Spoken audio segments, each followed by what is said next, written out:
The untimely death of a lead actor has caused movie franchises all sorts of problems, both ethical and logistical, throughout the years.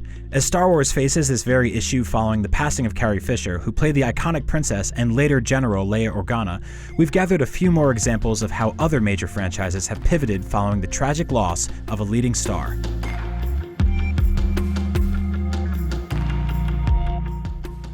Hogwarts headmaster Albus Dumbledore plays an essential role in the story of Harry Potter, so when actor Richard Harris died at the age of 72 after filming Harry Potter and the Chamber of Secrets, Warner Bros. Recast the role, picking Michael Gambon to take up the robe and wand.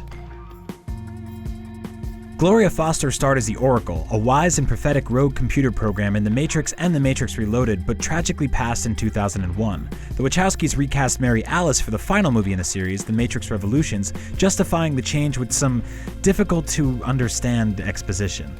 What happened? I made a choice, and that choice cost me more than I wanted it to. What choice? To help you, to guide Neo. Now, since the real test for any choice is having to make the same choice again.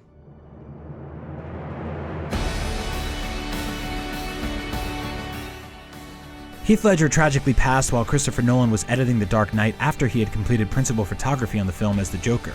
Everything included in the finished movie was from Ledger's original performance. While there had been some discussion that a third Christopher Nolan Batman film might have focused more on the Joker, there's no evidence this was Nolan's plan for The Dark Knight Rises prior to Ledger's death. Actor Peter Sellers made many Pink Panther movies during his career, but died in 1980. 2 years later, Trail of the Pink Panther was released, with Sellers somehow still starring as Inspector Clouseau. The movie was assembled from unused footage of Sellers as Inspector Clouseau throughout the franchise, with anything that needed filling in being shot with stand-ins.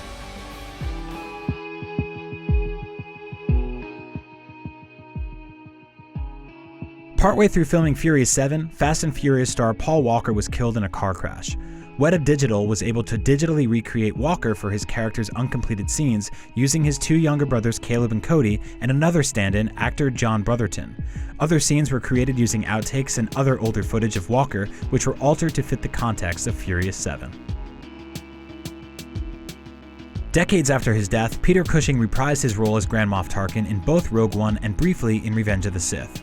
As seen in this ABC Nightline special, Industrial Light and Magic created a computer-generated version of the actor using a VFX model based on live-action performances by actor Guy Henry and a plaster cast of Cushing's face, which had been made for the 1984 movie Top Secret. When director Bryan Singer looked to bring the Man of Steel back to the big screen with Superman Returns, he wanted to bring back original Jor-El actor Marlon Brando for the movie.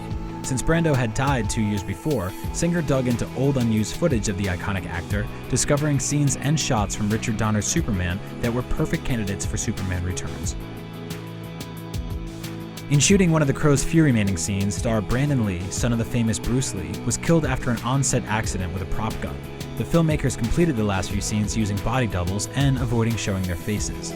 In shots where Lee's face had to appear, it was taken from existing footage and altered digitally to be incorporated into the final movie. While the death of an actor is devastating, their films can ultimately live on for generation after generation to enjoy and appreciate. We'll always remember the stars who lit up the big screen and cherish their art and their characters forever.